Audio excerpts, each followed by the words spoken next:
ओम शिवाय, जय माता दी। पुनः स्वागत है आप सभी का बहुत प्यारे से कर्क राशि के जातक नवंबर 2025 आप सभी प्यारे प्यारे जातकों के लिए कैसा जाने वाला है, इसके ऊपर चर्चा करने वाले हैं।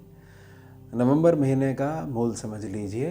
बेस समझाने के लिए मैं प्रार्थना कर रहा हूँ कि बहुत सारे भविष्य में होने वाले कामों के जो बीज हैं, प्यारे प्यारे बीज हैं, इस नवंबर महीने में पड़ने वाले हैं। अब प्रत्येक सेक्शन की जब गणना हम करते हुए चलेंगे, जो जो बात मैं प्रार्थना करता रहूँगा, अगर आप स्वीकार कर लेते हो तो बीज भी इस महीने में पड़ जाएंगे, बहुत अच्छे से खाद पानी भी हो जाएगा और अंकुर भी फूट जाएंगे और सुंदर सुंदर पौधे सुंदर सुंदर फूलों के साथ जो है वो आने जो है उगने शुरू हो जाएंगे। लंबा इंतज़ार नहीं करना पड़ेगा। चलिए विषय को प्रारंभ कर लेते हैं। देखिए, लग्नेश जो है, चंद्रमा जो हैं, अकेले ये आप ही ऐसे राशि और लगन वाले हो जिसमें इनकी स्थिति जो है वो पकड़ी नहीं जा सकती है। फिर भी ये चीज़ समझ लीजिए कि कर्क राशि का या कर्क लगन का जातक जो है वो आराम से शांति से एकाग्रचित होकर बैठ ही नहीं सकता है, क्योंकि स्वामी जो है वो लगातार भ्रमण कर रहे जा रहे हैं, लगातार जो है रुक ही नहीं रहे हैं। किसी का भी आतिथ्य लंबे समय तो स्वीकार नहीं कर रहे हैं, घूमते जा रहे हैं। ज़्यादा परेशानी तब आती है जब ये चीज़ समझ लीजिए कि संबंधित जो मित्र प्रणाली के ग्रह हैं उन पे भी जो है बहुत ज़्यादा संकट आने लग जाए, या विशिष्ट जो है भाव जो है इनका, जैसे लग्नेश की स्थिति जो है तो वह थोड़ी सी मतलब लगन भाव की जो स्थिति है वह थोड़ी सी वीक होनी शुरू हो जाए। अब स्थिति क्या दर्शा रही है? स्थिति दर्शा रही है कि लगन में बृहस्पति बाबा बैठे हुए हैं। देखिए एच लिखा हुआ है यहाँ पर और वी हमने लगा रखे हैं। स्कैनिंग विद्या में इसकी गणना जो है इसमें साइन लगा दिए जाते हैं। अब वी जो है, वी का मतलब है ये उल्टे होने वाले हैं। 11 नवंबर को जो है वक्री चाल को धारण कर लेंगे, उच्च प्रभावी ये रहेंगे। ठीक है, इसका क्या अर्थ है? इसका अर्थ यह है कि कर्क राशि का वह जातक जिसकी आयु थोड़ी सी अधिक हो गई है, 45 प्लस हो चुका है, और जिसको ये चिंता सता रही है कि मेरे काम धंधे के विषय में मेरे को क्या अपनी जगह बदल लेनी चाहिए, लेकिन मैं जगह बदलने की स्थिति में नहीं हूँ। ना मेरी स्थिति कुछ ऐसी है कि किसी प्रकार का ट्रांसफ़र मुझे जो है अगर आ जाता है तो मेरी स्थिति अनुकूल रहेगी, नहीं, मेरे को और मानसिक कष्ट होने वाला है। या जहाँ पर मैं जॉब कर रहा हूँ यहाँ से मेरी रिटायरमेंट अब नज़दीक है और कुछ ऐसा प्रबंध हो सकता है कि दोबारा मैं इसी यूनिट में जो है वापस जो है मेरा हो जाए। किसी प्रकार से मैं कुछ समय निकालना चाह रहा हूँ, क्या वह अवधि मुझे मिल सकती है? सवाल कहाँ है? आने वाले समय के अंदर छुपा हुआ है।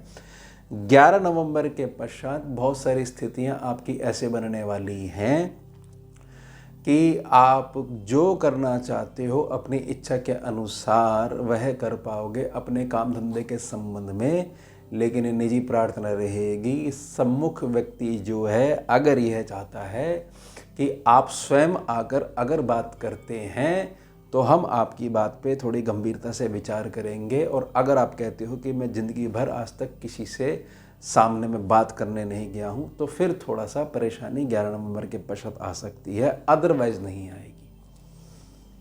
हमें हमारा काम मंद मुस्कुराहट के साथ निकलवाना आना ही आना चाहिए।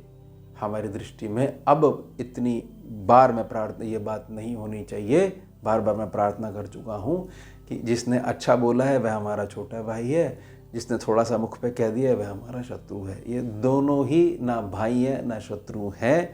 हमारे को हमारे इमोशंस पे थोड़ा सा लगाम लगानी आनी चाहिए। तो चीज़ समझ लीजिएगा कि थोड़ा सा संतान पक्ष से रिलेटेड जो कार्य हैं, थोड़ा सा अभी 11 नवंबर के पश्चात उनमें बहुत जो तेज़ी आ सकती थी वह नहीं आएगी, थोड़ा स्पष्ट मैं आपसे कह रहा हूँ। जीवन साथी के स्वास्थ्य के संबंध में जो थोड़ी सी आपको ये लग रहा था कि एकदम से बड़ा लाभ मिल जाएगा, वो एकदम से तो नहीं मिलने वाला है, धीरे धीरे मिल जाएगा। स्वयं की भाग्य स्थिति में आपको लग रहा था एकदम से भाग्य जो है वो होने लग जाएगा, पलट जाएगा, वह धीरे धीरे पलटेगा, क्योंकि ये 11 नवंबर के पश्चात वक्री हो रहे हैं। इनका सारा ध्यान जो है जहाँ पर मिथुन राशि है उस सेक्शन पे, द्वादश सेक्शन पे बना हुआ है। तो थोड़ा सा हमारे लिए ये महीना जो है बहुत तेज़ स्पीड नहीं दिखाएगा, लेकिन रुकी हुई गाड़ी जो है वह चलनी शुरू हो जाएगी, और जो चल रही है वह रुक नहीं सकती है, वह लगातार चलती रहेगी। ये मूल समझ लीजिए सब चीज़ों के लिए, हर एक सेक्शन के लिए, धन के लिए भी, स्वास्थ्य के लिए भी, कर्जे इत्यादि के लिए भी, बीमारी इत्यादि के लिए भी। अब दूसरे सेक्शन को हम ले लेते हैं। देखिए यहाँ केतु बाबा बैठे हुए हैं। मेरी निजी प्रार्थना रहेगी, आपका जीवन साथी, यह है आपका प्रत्यक्ष परिवार। अब इसके अलावा जो भी आपके भाई बंधुत्व हैं, जो भी अन्य रिश्तेदार हैं, उन तक आपके घर की बात जो अब तक जाती रही है और व्यर्थ में उनके कहने अनुसार जो आपके खर्चे चलते रहे हैं कि उन्होंने कहा है, जाना पड़ता है, समाज है, रिश्तेदारी है, परिवार है, कृपा करके इसको थोड़ा सा विराम दीजिए कि अब आप इस सोच को बोलिए, तुम सोच रेस्ट करो, नहीं तो ये केतु थोड़ा प्रभाव दिखाएगा। खैर, स्वामी के ऊपर बात कर लेते हैं। स्वामी जो है, जो सुख स्थान पे जो बैठे हुए हैं, यहाँ से नीच प्रभाव से जो है मुक्त होकर ये आगे पहुँच जाएंगे। आगे पहुँचते ही आपको बहुत बड़े बड़े लाभ होने वाले हैं, बहुत बड़े बड़े बदलाव होने वाले हैं आपके जीवन में, लेकिन वो स्लो स्पीड जो है वो कायम बनी रहेगी। थोड़ा सा गति थोड़ी सी स्लो रहेगी, बहुत तेज़ी से नहीं होने वाले हैं। जैसे जैसे जैसे आगे महीना बढ़ता जाएगा फिर धीरे धीरे उसमें स्पीड आती जाएगी। एकदम से चुटकी बजाने वाले कार्य नहीं होने वाले हैं। ध्यान बना के रखिएगा, धन भंडारण के क्षेत्र में भी बहुत सारे परिवर्तन होने वाले हैं और विशेषता यह जो परिवर्तन है आपके संतान पक्ष को ज़्यादा लाभ देने वाला है। आपका संतान पक्ष को जो ऑफिस का जो लोड पड़ा हुआ है और उस लोड को देख के आप अपने मस्तिष्क पे लोड ले लेते हो, उसमें बड़ी जो है गिरावट देखने को मिलेगी। हाँ, ये गिरावट बड़ी तेज़ी से देखने को मिलेगी, ये संतान पक्ष की तरफ जो चीज़ जा रही है। तो धन भंडारण के क्षेत्र में मैंने जो रिश्तेदार वाली प्रार्थना करी है, कृपा करके इसको स्वीकार करिएगा। तीसरे सेक्शन पे पराक्रम भाव पे बात कर लेते हैं। 2 नवंबर को शुक्र बाबा यहाँ से निकल जाएंगे, कन्या राशि से निकल जाएंगे और 26 तारीख तक तुला राशि में बैठे रहेंगे, जहाँ पर सूर्य भी हैं और मंगल भी हैं। अब यह जो स्थान है ये बुध बाबा का है। अब बुध के बड़े विचित्र परिवर्तन होने वाले हैं। कैसे कि वृश्चिक राशि से 23 नवंबर को ये पीछे वापस लौटेंगे, तुला राशि में आ जाएंगे, सुख स्थान में आ जाएगा, जहाँ शुक्र के साथ 3 दिनों तक 23 से 26 तक इनकी युति बनी रहेगी। बड़ा सुंदर जो है इसका प्रभाव आपके कर्म क्षेत्र में पड़ेगा। वो गणनाएं घूमने का टाइम आ गया है, आपके कर्म क्षेत्र से रिलेटेड हैं ये सारी चीज़ें। भले सुख स्थान की मैं बात कर रहा हूँ इस समय। ये भी ध्यान बना के रखिएगा कि ये तीसरा जो सेक्शन है इसके स्वामी पीछे जो आ रहे हैं, यह 10 से लेकर 29 तारीख तक वक्री स्वभाव में रह रहे हैं, इसलिए ये पीछे आ रहे हैं। 23 को भाई 29 तक वहाँ वक्री बने रहेंगे, उसमें आगे बढ़ने का जब टाइम आएगा 23 को पहले ही पीछे मुड़ के बैठ गए तो जो है पहली वक्री होकर बैठे हुए, तो 23 को जो है पीछे ही आगे नहीं बढ़े। उसके अलावा ये चीज़ समझ लीजिए कि 11 तारीख से लेकर 27 तारीख के अस्त प्रभाव में भी रहेंगे। तो कुल मिला के क्या होने वाला है कि जहाँ पर जो है खुद के जाने से कार्य बनते हैं, वहाँ पर आपको स्वयं जाना पड़ेगा। बहुत ज़्यादा दिमाग या बहुत ज़्यादा बुद्धि लगाने की ज़रूरत नहीं है।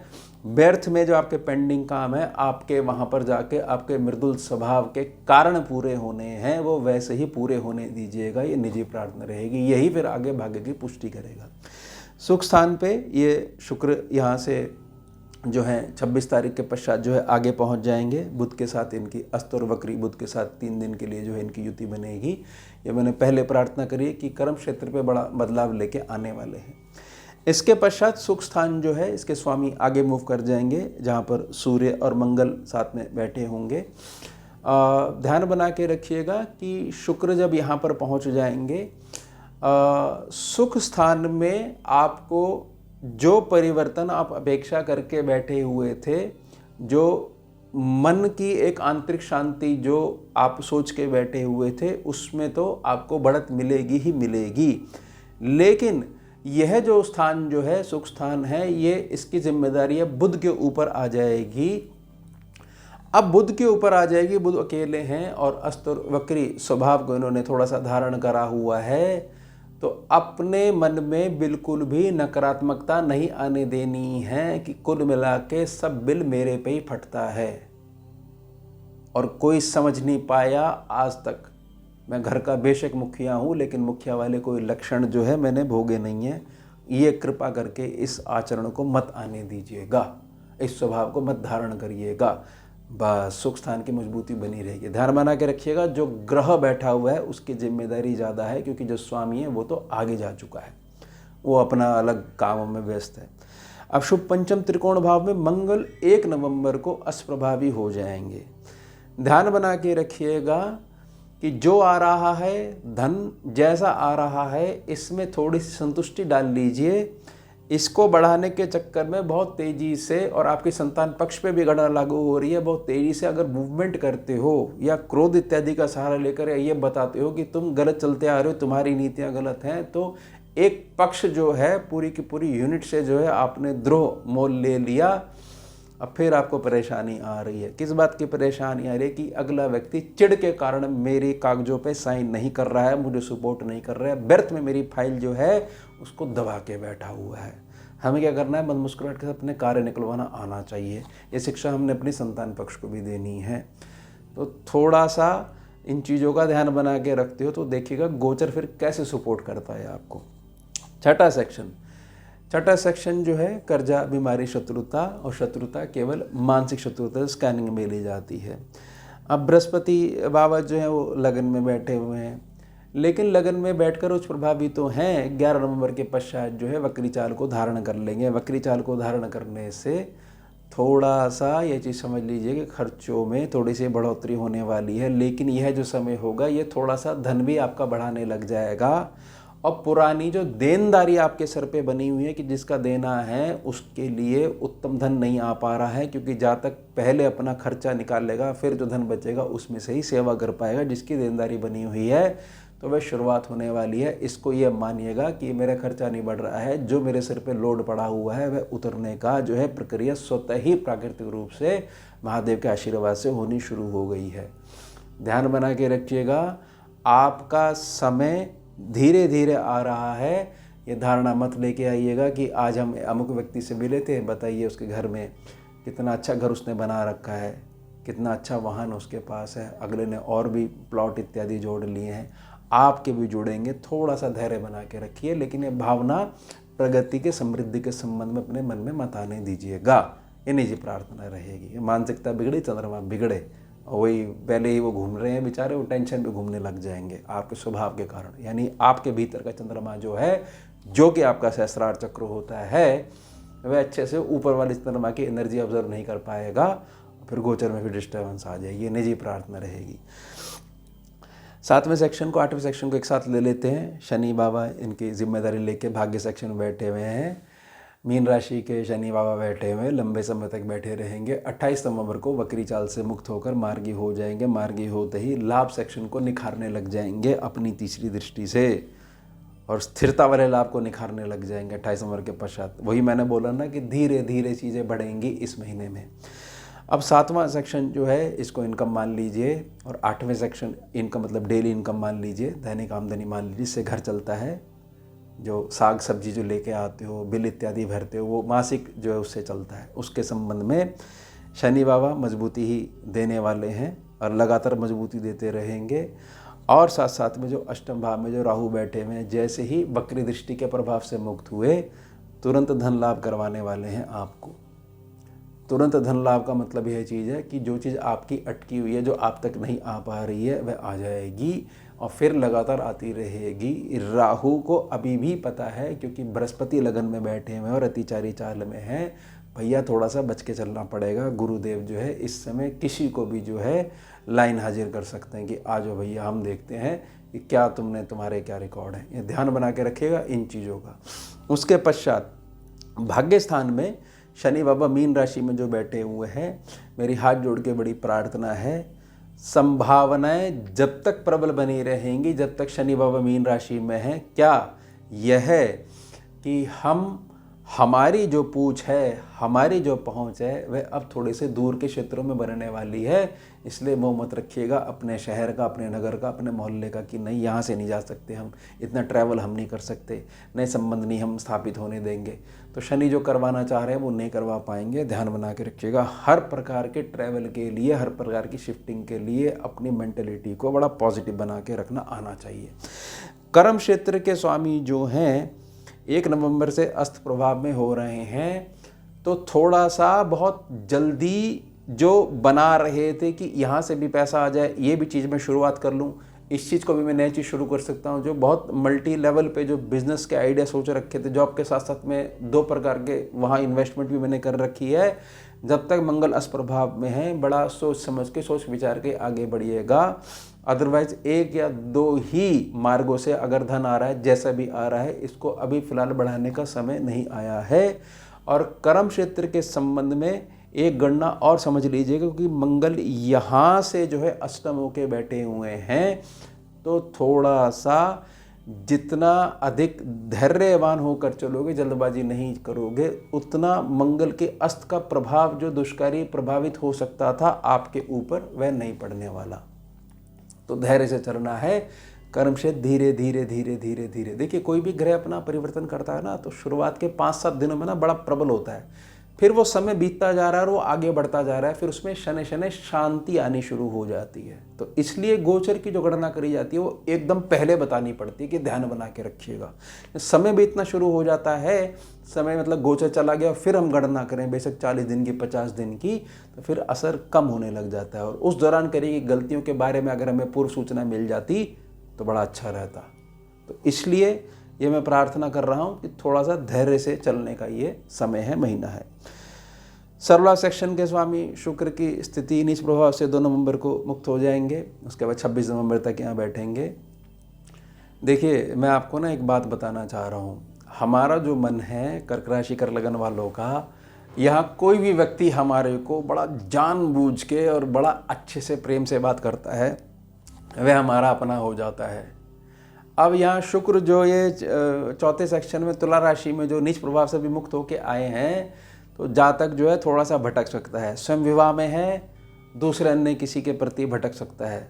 स्वयं विवाहित नहीं है, दूसरा कोई विवाहित है, दूसरा उसके जीवन साथी है, उसका पति पत्नी जो भी है, वहाँ भटक सकता है। इस भटकन से आपको अपने आप को बचाना है। ये 2 नवंबर से लेकर 26 नवंबर तक इसमें बहुत ज़्यादा स्थिति ऐसी बन सकती है, या ऐसा जो है माहौल हो सकता है कि मुझे अपने कमरे से नहीं निकलना है, मुझे किसी की कॉल नहीं उठानी है, किसी का मैसेज नहीं देखना है।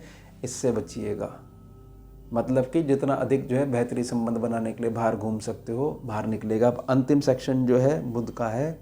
बुध के विषय में मैं यही कहना चाह रहा हूँ, बुध जब आके सत्ता संभाल लेंगे, शुक्र को भी ठीक करेंगे, 23 नवंबर से बहुत सारी चीज़ों में स्थिति ठीक होने लग जाएगी।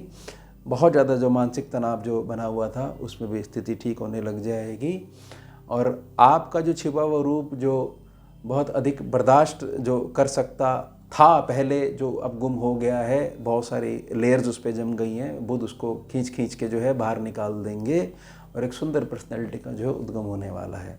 अब बुध खर्चे के स्थान के स्वामी होकर यहाँ बैठे हुए हैं, तो थोड़ा सा चिंता को परे रखते हुए चिंतन की प्रकृति अगर अपना लेते हो कि करना तो है लेकिन होगा कैसे, इस पे विचार करते हैं। चलिए आइए, ना कि यह कि हो ही नहीं सकता, इसके बारे में सोच सोच के अभी विलाप करने का समय आ चुका है।